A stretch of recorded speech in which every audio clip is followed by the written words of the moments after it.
പ്രിയമുള്ളവരെ, വചനജ്വാല 1546 ദിനത്തിലേക്ക് പ്രവേശിക്കുന്ന ഇന്ന് 24/11/25 തിങ്കളാഴ്ച എല്ലാവർക്കും നല്ല ഒരു സുപ്രഭാതം ആശംസിക്കുന്നു.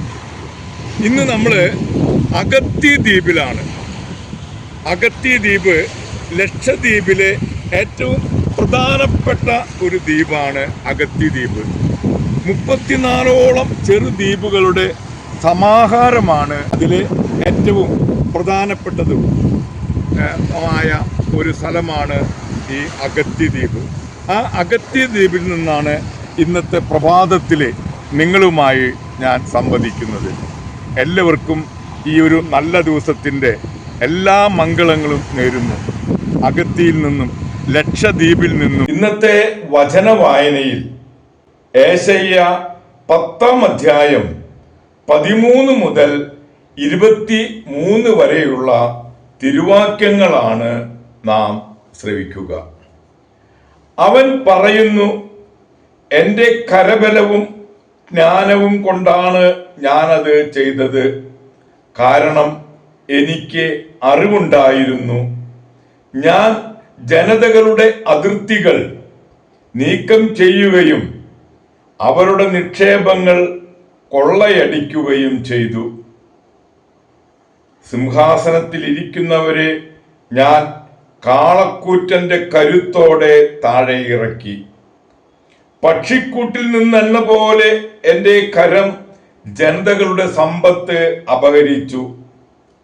ഉപേക്ഷിക്കപ്പെട്ട മുട്ടകൾ ശേഖരിക്കുന്നത് പോലെ ഭൂമിയിലെ സമ്പത്ത് മുഴുവൻ കരസ്ഥമാക്കി.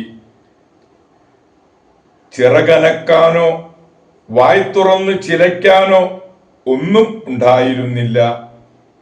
വെട്ടുകാരനോട് കോടാലി വൻപു പറയുമോ? അറുക്കുന്നവനോട് വാൾ വീമ്പടിക്കുമോ? ദണ്ട് അത് ഉയർത്തുന്നവനെ നിയന്ത്രിക്കുന്നത് പോലെയും ഊന്നുവടി മരമല്ലാത്തവനെ ഉയർത്തുന്നത് പോലെയും ആണ് അത്.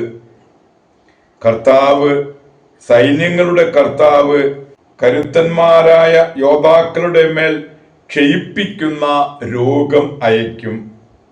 അവന്റെ കരുത്തിനിടയിൽ അഗ്നിജ്വാല പോലെ ഒരു ദാഹശക്തി ജ്വലിക്കും. ഇസ്രായേലിന്റെ പ്രകാശം അഗ്നിയായും അവന്റെ പരിശുദ്ധൻ ഒരു ജ്വാലയായും മാറും. അത് ജ്വലിച്ച് ഒറ്റ ദിവസം കൊണ്ട് അവന്റെ മുള്ളുകളും മുൾച്ചെടികളും ദഹിപ്പിച്ചു കളയും. അവന്റെ വനത്തിന്റെയും വിളവു നിലങ്ങളുടെയും പ്രഭാവം നശിപ്പിക്കും. ആത്മാവും ശരീരവും തന്നെ രോഗിയായ മനുഷ്യൻ ക്ഷയിക്കുന്നത് പോലെയായിരിക്കും അത്. അവന്റെ വനത്തിൽ അവശേഷിക്കുന്ന വൃക്ഷങ്ങൾ ഒരു കുഞ്ഞിനെ എണ്ണാവുന്നത് പോലെ പരിമിതമായിരിക്കും. ഇസ്രായേലിൽ അവശേഷിച്ചവരും യാക്കോബിന്റെ ഭവനത്തിൽ ജീവിച്ചിരിക്കുന്നവരും തങ്ങളെ പ്രഹരിച്ചവനിൽ അന്ന് ആശ്രയിക്കുകയില്ല. അവർ ഇസ്രായേലിന്റെ പരിശുദ്ധനായ കർത്താവിൽ തീർച്ചയായും ശരണം വയ്ക്കും. അവശേഷിക്കുന്ന ഒരു ഭാഗം, യാക്കോബിന്റെ സന്തതികളിൽ അവശേഷിക്കുന്ന ഒരു ഭാഗം ശക്തനായ ദൈവത്തിങ്കലേക്ക് തിരിയും. നിങ്ങളുടെ ജനങ്ങളുടെ ഇസ്രായേൽ കടലിലെ മണൽത്തരി പോലെയാണെങ്കിലും അവശേഷിക്കുന്നവരിൽ ഒരു ഭാഗം മാത്രമേ തിരിയുകയുള്ളൂ.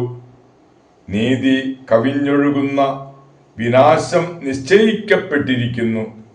കർത്താവ്, സൈന്യങ്ങളുടെ കർത്താവ് നിശ്ചയിക്കപ്പെട്ടതുപോലെ ഭൂമുഖത്ത് പൂർണ്ണവിനാശം വരുത്തും. ദൈവത്തിൻ്റെ തിരുവചനമാണ് നാം ശ്രവിച്ചത്. പ്രിയമുള്ളവരെ, ആഗോള കത്തോലിക്ക സഭയിൽ ഇന്ന് മെത്രാനായിരുന്ന വിശുദ്ധ പ്രോത്താത്യൂസിനെ അനുസ്മരിക്കുന്ന പൊൻസുദിനം. ആര്യൻ പാഷണ്ഡത തകർത്ത വിശുദ്ധ അംബ്രോസീസിന്റെ മുന്നോടിയായിരുന്നു വിശുദ്ധ പ്രോത്താത്തിയൂസ്. ഈശോയോട് ദൈവത്വം സ്ഥാപിക്കുന്നതിൽ പ്രകടിപ്പിച്ച തീഷ്ണതയും വിശ്വാസവും സ്നേഹവും പ്രകടമാകുന്നു.